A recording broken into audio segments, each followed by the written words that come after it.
Challenges come in many forms. They are what keeps life interesting. But it's in overcoming challenges that keeps life meaningful. Hector Picard faced his biggest challenge over 20 years ago when he lost both of his arms in a work accident.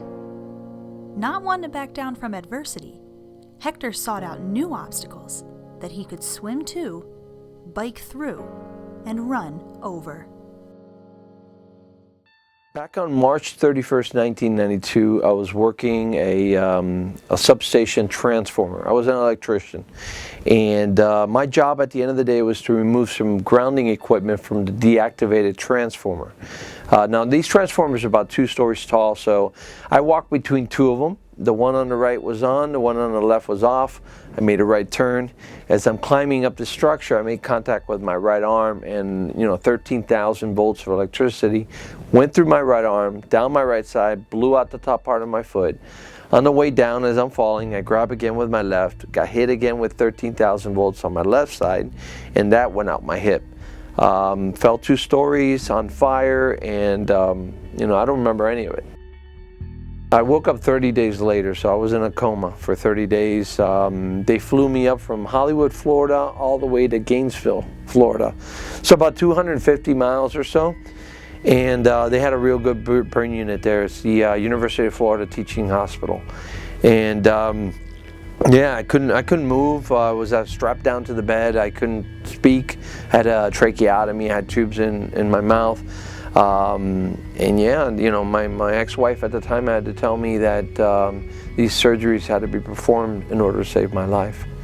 And yeah, I mean, all I could do is think about my daughter. I had a 1-year-old, and I'm saying, where is she? Is she okay? Am I going to be there for her? Am I going to be able to hold her? Exactly. Well, once I figured that out, it's like, all right, how do I hold her from this point on? It's going to be different. Life would be different, but I was alive. And I had a second chance at life, and I set out to live it. And that's what I'm doing today, is living it to the fullest. Recovery was tough. The first 2 months in the hospital was about healing, and I set a goal for myself. I wanted to walk out. Those first steps, because the airport that they had in Gainesville is a small airport, and they actually have stairs leading up to the plane to go back home, and I thought I wouldn't make it. But that was my first big obstacle, was climbing those steps into the plane and getting home. From that point is being able to do a lot of these things that I did before by myself. From going to the bathroom, eating, dressing myself, all these are things that I was like, oh, I'm anxious to learn how to do this on my own. But you know what? I had to humble myself. I had to learn it all over again like a small child. And it was tough. It was tough. Rehab center worked with me for about 6 months, inpatient, outpatient, and a lot of therapy, a lot of psychology. I met with a psychologist on a weekly basis. I mean, it was tough. It was tough, but I had a goal. I wanted to be my daughter's father and my wife's husband. Before the accident, I played team sports. Wasn't a cyclist, wasn't a swimmer, and I didn't like running, but I played team sports. I played basketball. That was a sport I loved.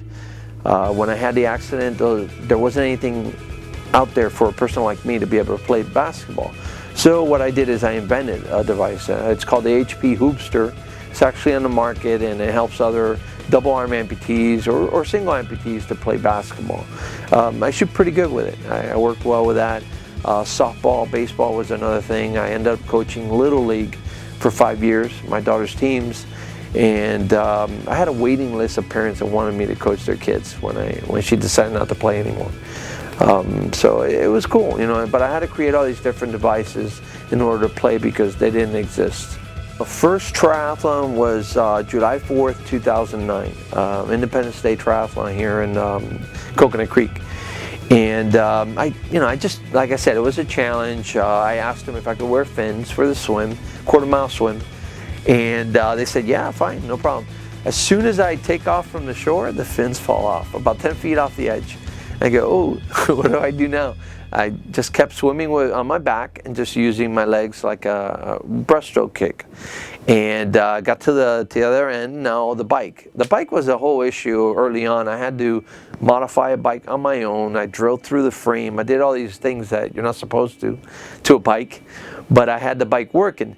Did the bike well, and then it came to the run. I had nothing left, but I finished that race, and you know what? I got addicted. I got addicted to the sport. 120 triathlons to this day, and I love the sport.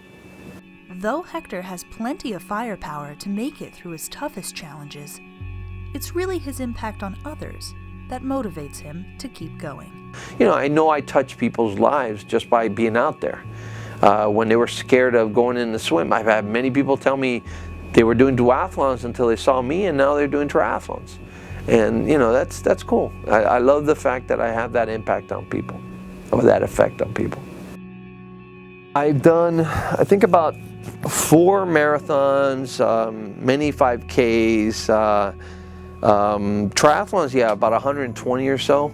4-time Ironman. I'm the first one to complete an Ironman without the use of hands. And I'm the only one to this date. I attempted Hawaii. Fortunately, wasn't able to complete it. I have another obstacle I got to deal with the longer distance, which is cooling off. Most of my burns are on my torso, and without the arms, I don't cool off like normal people. So I had to figure out a way to overcome that obstacle. It's not an excuse. An excuse would stop me from trying. This is an obstacle, and I have to figure out how to do that. But you know, endurance events, I love it. I love pushing myself to as far as I can go and seeing what I can accomplish. In 2016, Hector plans to complete 25 triathlons, each of which will be dedicated to a child with a disability. Whether Hector receives a finisher's medal or a placement medal, he will present the award to the child at a ceremony a few days after the race. I'm calling it Racing for True Champions. You know, when people look at me, they say, wow, you're overcoming such obstacles. And I go, you know, this pales in comparison to some of these children that I've met. There's a place called the Broward Children's Center, which is in my hometown. And I mean, some of these kids can't move around unless they have a wheelchair. Some are on ventilators, some communicate with their eyes, but deep down you can see smiles. And some of them smile, some can, but you can see that they're children. And I just want to dedicate a race to a child from that center. Every single race will be dedicated to one child. And what I'll do is I'll wear their picture and their story. As soon as I finish the race, I get my medal. A couple days later, we do a medal ceremony at the center where we give that child that medal. I decided, you know, my racing isn't about medals. My racing is more than that. I have a mission, and my mission is to be a role model for these kids. These kids that may not be able to do what I'm doing, but now they're doing it with me.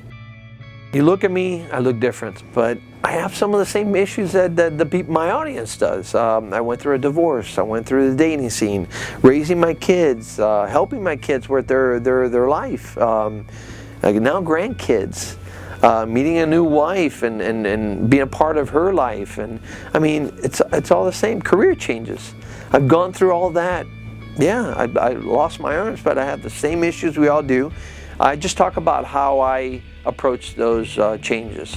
And I just don't let anything keep me down. I find a way to reach my goals, whether it be through it, over it, or around it. I get to the other side. And I hope that people get, you know, that feeling that this guy can do it, I can do it as well.